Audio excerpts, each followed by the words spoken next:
rais wa Iran Masoud Pezeshkian amesema mashambulizi ya Israel nchini mwake ni tangazo la vita, huku rais wa Marekani Donald Trump akionya jamhuri hiyo ya Kiislamu kwamba itashuhudia mashambulizi zaidi iwapo haitafikia mkataba na Marekani kuhusu mpango wake wa nyuklia. Hayo yanajiri wakati Baraza la Usalama la Umoja wa Mataifa likitarajiwa kukutana kwa dharura kujadili shambulizi hilo la Israel dhidi ya Iran.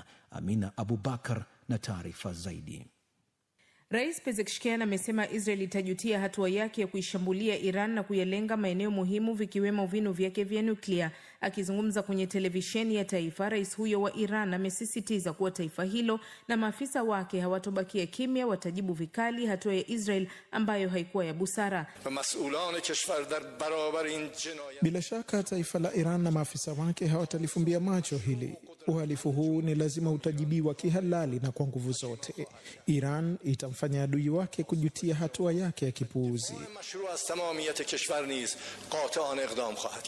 Kulingana na Israel, shambulizi lake limefanikiwa kuwaua maafisa zaidi wa kikosi maalum cha walinzi wa mapinduzi na imeyalenga maeneo zaidi ya 100 vikiwemo vinu vya nyuklia. Kiongozi mkuu wa taifa hilo Ayatollah Ali Khamenei ameionya Israel kwamba hatima yake ni mbaya kufuatia shambulizi hilo, huku waziri wa mambo ya nchi za nje wa Iran Abbas Araghchi akilielezea shambulizi hilo kama tangazo la vita. Khamenei amethibitisha waliouawa ni pamoja na mkuu wa kikosi maalum cha walinzi mapinduzi Meja Hussein Salami, mnadhimu mkuu wa jeshi la Iran Jenerali Mohamed Bagheri, wanasayansi 6 wa nyuklia na mkuu wa chuo kikuu cha teknolojia cha Azad mjini Tehran Mohamed Mehdi. Takriban makamanda 20 waliangamizwa katika shambulizi hilo, akiwemo mkuu wa jeshi la anga Ali Hajizade. Shambulizi hilo pia limesababisha mauaji ya watu 70 huku wengine zaidi ya 329 wakiwemo wanawake na watoto wakijeruhiwa.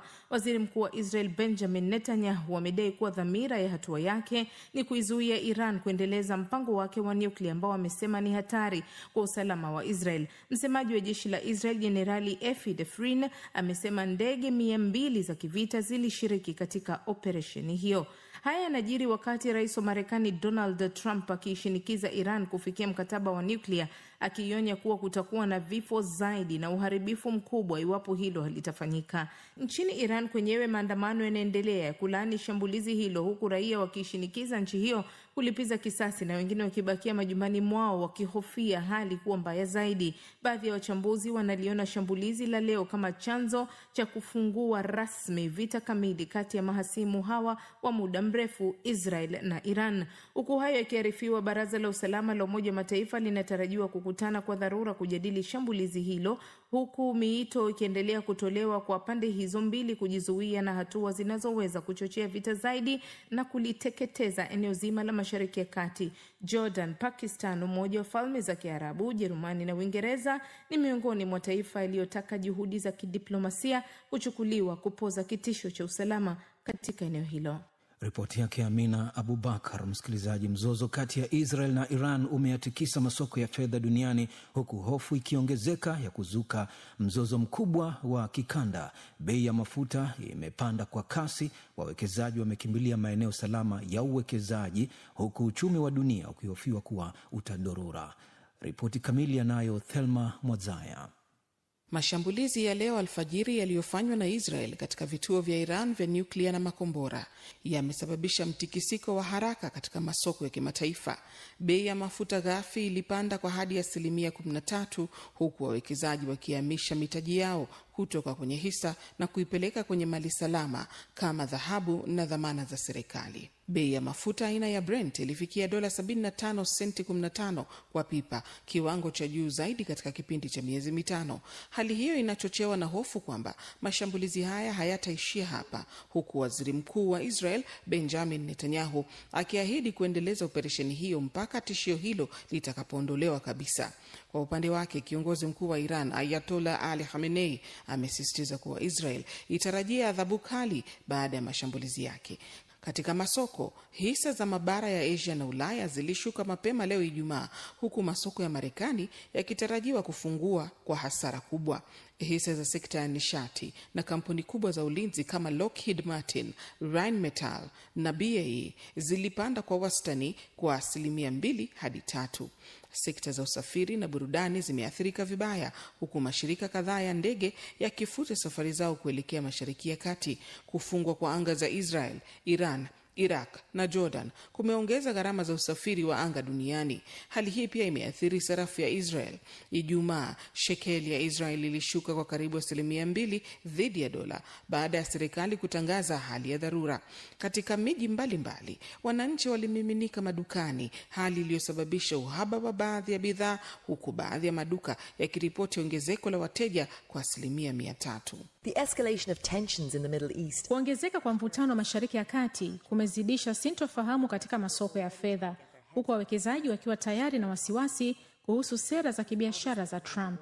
Bei ya mafuta ghali ilipanda hadi 14%, ongezeko kubwa zaidi tangu uvamizi wa Urusi nchini Ukraine, na hisa zikaporomoka duniani. Kadri mvutano unavyoendelea, dhahabu imeendelea kuimarika. It's close to highs not seen since April. Kwa sasa wachumi wanaonya kuwa iwapo mzozo kati ya Israel na Iran utageuka kuwa vita vya muda mrefu, hatari ya mdororo wa uchumi wa dunia inaweza kuongezeka kwa kiasi kikubwa. Ni ripoti yake Thelma Mwazaya. Na tukiachana na swala hilo la Israel na Iran, tuelekee sasa huko katika ukanda wa Gaza. Tuangalie mgogoro mwingine kati ya Israel na Wapalestina. Katika ukanda wa Gaza, harakati za kutafuta msaada wa chakula zimekuwa sawa na safari ya kifo. Licha ya maonyo ya njaa kali, vituo vya kutolea msaada vimegeuka uwanja wa mashambulizi. Tangu mfumo mpya wa usambazaji wa misaada kuanza wiki 2 zilizopita, takriban Wapalestina 127 wameripotiwa kuuawa. Ripoti hii inamulika tukio la hivi karibuni mjini Rafah lililoacha majeruhi na huzuni kubwa. Msomaji studioni ni Idi Sesanga. Profesa wa chuo kikuu Nizam Salama alijikuta kwenye hali hiyo. Alianza safari yake saa 9 usiku kutoka Khan Yunis kuelekea kituo cha msaada cha GHF mjini Rafah, akiwa na matumaini ya kupata chakula kwa ajili ya familia yake.